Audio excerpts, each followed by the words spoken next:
легендарный ханский дворец спасают от разрушения. Долгие годы уникальный памятник крымско-татарской архитектуры постепенно, а главное практически незаметно для обывателя приходил в упадок. Столь масштабные реставрационные работы здесь проходят впервые.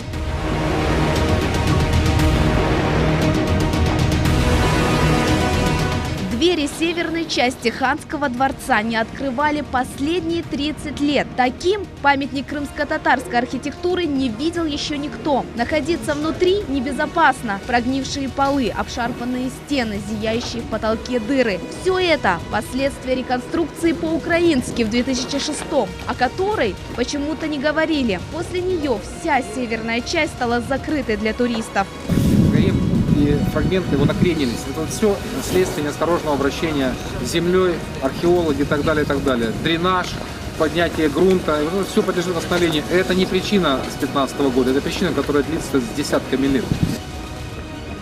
После варварских раскопок в украинский период эту территорию не законсервировали. Дожди много лет разрушали памятник культуры. В результате обрушился забор, стена гаремной части и вовсе наклонилась. Но несмотря на это, персидский дворик готовили к масштабной стройке. Семейство Джемилевых здесь планировало открыть ресторан. Даже вырыли яму под фундамент. К счастью, сотрудникам музея этот беспредел удалось вовремя остановить. Большая соборная мечеть на реконструкции. Самый древний минарет в Крыму специалисты сравнивают с Пизанской башней. За 6 веков он сильно накренился. Чтобы спасти сооружение, строители разберут его по камням. Должен быть сохранен материал, форма, общегабаритные параметры. Это надо рассматривать каждую деталь, каждый элемент отдельно. Специалисты работают с ювелирной точностью. Кровля здания не раз разрушалась во время пожаров. От оригинальной дубовой древесины ничего не осталось. Сейчас строители снимают прогнившие балки, разрушенную черепицу меняют на новую. Аутентичная черепица такого же размера, такого же цвета, с такого же материала, с керамики сделана. Реконструкция ханского дворца рассчитана на несколько лет. Из федерального бюджета выделено более миллиарда рублей. Сохранению исторической памяти в российском Крыму уделяется особое внимание. Яркий пример – станция Сюрень, недалеко от Бахчисарая. Именно отсюда в мае 44-го были депортированы тысячи крымских татар. Сейчас здесь возводят мемориальный комплекс как символ возрождения реабилитированных народов.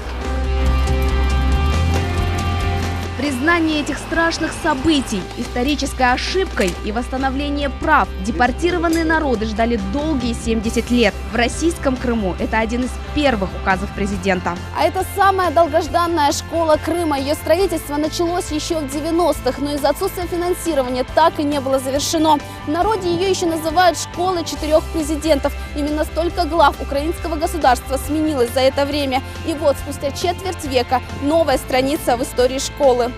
Школа имени Героя России Алими Абдынановой открыла свои двери в прошлом году. Сейчас это одно из лучших учебных заведений полуострова.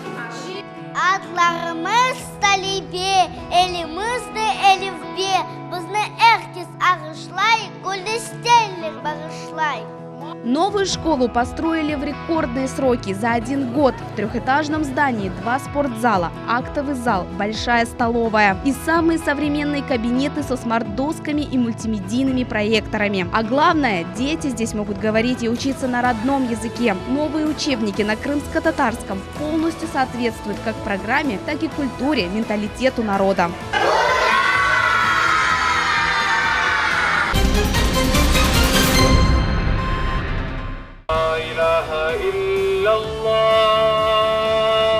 На полуострове дети получают не только светское образование, но и духовное. В Джанкойском районе возобновил свою работу медресе Калай. Параллельно со школьной программой дети здесь изучают основы ислама. Наша медресе это является с одной стороны это кузница кадров для духовного управления мусульман Крыма. Здесь дается среднее религиозное образование, готовим мы преподавателей религии и имамов, муэзинов, которые будут служить в дальнейшем в мечетях или при мечетях. Особое внимание и развитию духовного образования. Муфтият Крыма уже активно работает над открытием Исламского университета Занджирлы Медресе. Это стало возможным только в российском Крыму. Здание, построенное еще в начале 16 века, сохранилось. Занятия будут проходить в тех же стенах, что и сотни лет назад. Это история нашего народа, который более 500 лет. Духовное учебное заведение обязательно откроется. Многолетняя история доказывает, выпускники медресе становились лучшими преподавателями в мусульманском мире. Их труды являются основой в изучении духовного образования. Занджирлы Медресе – одно из первых духовных заведений с многолетней историей не только в России, но и в Европе. Оно построено благодаря хану Менгли Гираю. Свои двери Медресе откроет в ближайшие годы. Главная соборная мечеть полуострова – заветная мечта крымских татар. Работа здесь кипит круглосуточно, невзирая на погоду. Сейчас здание будущей святыни готово на 80%. Новая мечеть сможет вместить около 6 тысяч мусульман. Главное культовое сооружение воплотит все стили и традиции, которые были у крымско-татарского народа на протяжении веков.